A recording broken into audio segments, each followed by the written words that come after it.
Hey Mind Musers, welcome back to Mind Muse Audio, your personal shortcut to big ideas, no long winded lectures required. Seriously, who has time for those hour long book summaries when you've got like a million other things to do? We get it. That's why we distill the absolute juicy bits into powerful, quick listens you can absorb while you're tackling your day. Maximum aha moments, minimum brain drain. Today, we are tackling a book that might just flip your entire world upside down in the best way possible. The Courage to be Disliked by Ichiro Kishimi and Fumitake Koga. This isn't your average self help fluff. It's a conversation, a debate, even between a wise old philosopher and a confused young dude, breaking down some seriously mind bending ideas from something called Adlerian psychology. And trust me, it's going to challenge everything you thought you knew about happiness, relationships, and even your past. Get ready for some major paradigm shifts. Stop blaming your past. Seriously. Alright, let's kick this off with a bombshell. Most of us think our past messes are childhood traumas, or those awkward teenage years define who we are today. We believe we are stuck because of what happened to us. But key takeaway number one from this book is your past doesn't determine your present or your future. Adlerian psychology says it's not about causes, what happened to you, but about purposes, what you're trying to achieve now with your behavior. Think about that thing you keep putting off, that dream you haven't chased. Do you ever say, "Oh, I can't do X because of Y from my past"? I used to blame my shyness as a kid for why I never spoke up in meetings. But these books make you realize maybe I chose to be quiet now because it feels safer or because I want to avoid judgment. It's a super raw realization, but once you see it, you get your power back. You are not a victim of your past. You're the architect of your present choices. Wild, right?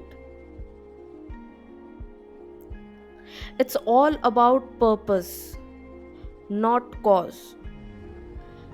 This brings us to key takeaway number 2. Every behavior has a purpose. That annoying habit you have, that fear that paralyzes you, it's not just a random glitch. It's serving some kind of purpose for you right now, even if it's a messed up one. Maybe being angry helps you control a situation, or being anxious keeps you from trying something new and potentially failing. Like, let's say you're always late. The cause might be my alarm didn't go off, or traffic was bad. But the purpose could be that being late gets you attention or subtly avoids responsibility, and maybe you just secretly hate mornings. This concept hits different because it forces you to stop being a detective trying to solve your past and instead become an engineer designing your future choices. It's a super empowering shift from why did this happen to me to what am I gaining from this behavior? The courage to be disliked. And now for the title itself. Key takeaway number 3. True freedom comes from having the courage to be disliked. This isn't about being a jerk, it's about breaking free from the crippling fear of what other people think of you. We spend so much energy trying to please everyone, trying to fit in, that we end up losing ourselves. Your life is your life, not a stage for others' approval. Think about those times you've said yes when you desperately wanted to say no, or kept quiet when you had something important to say, just to avoid rocking the boat. I've totally been there. This book makes you realize that being liked by everyone is impossible and frankly exhausting.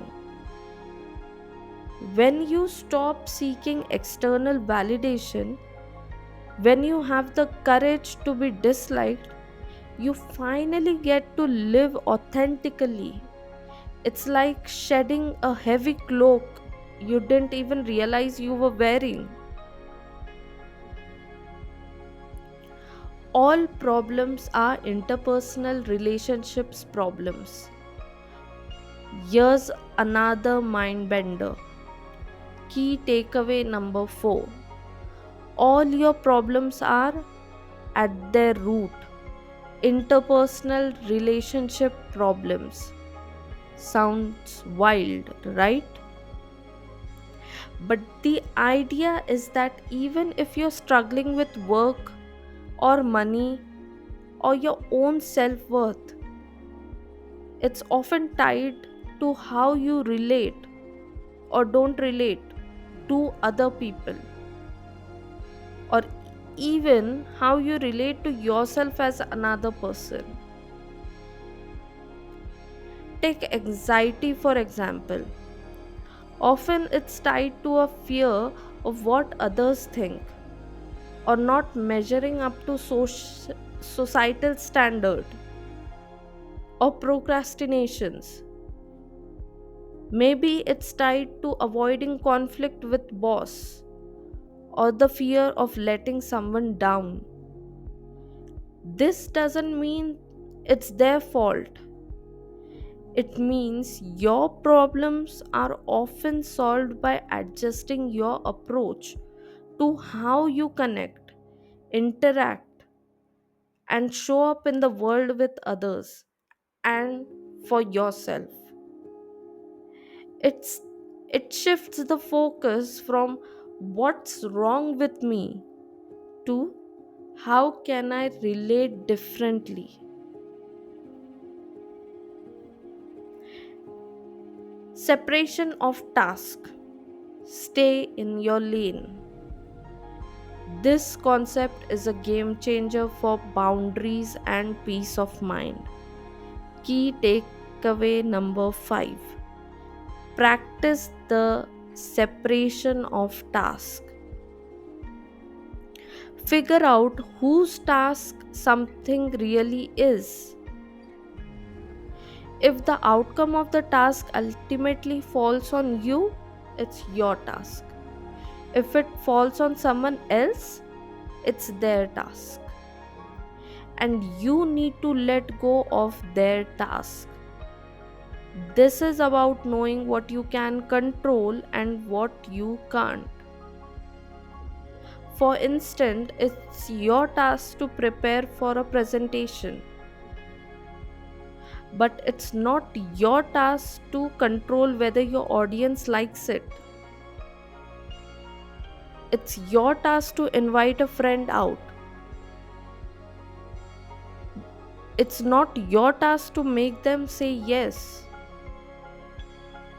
So much of our anxiety comes from trying to control things that are simply not our business. When you learn to separate tasks, you stop interfering where you don't belong and free up so much mental energy. It's basically permission to chill out things you can't change. The courage to be disliked, it's is a wild ride, isn't it? It challenges deeply ingrained ideas, pushes you to take responsibility for your life, not in a blaming way, but in an incredibly empowering one. It's a book that truly makes you rethink what freedom and happiness actually mean. So, what's one thing you've been blaming on your past that you now see as a choice? Share your aha moments in the comments below. Let's get brave together. If this deep dive into Adlerian wisdom got your brain buzzing, hit that like button, subscribe to Mind Muse Audio for more no fluff insights, and share this with anyone who needs little courage to be disliked. Remember, true freedom is an inside job. Until next time, Mind Museums, stay courageous and keep growing.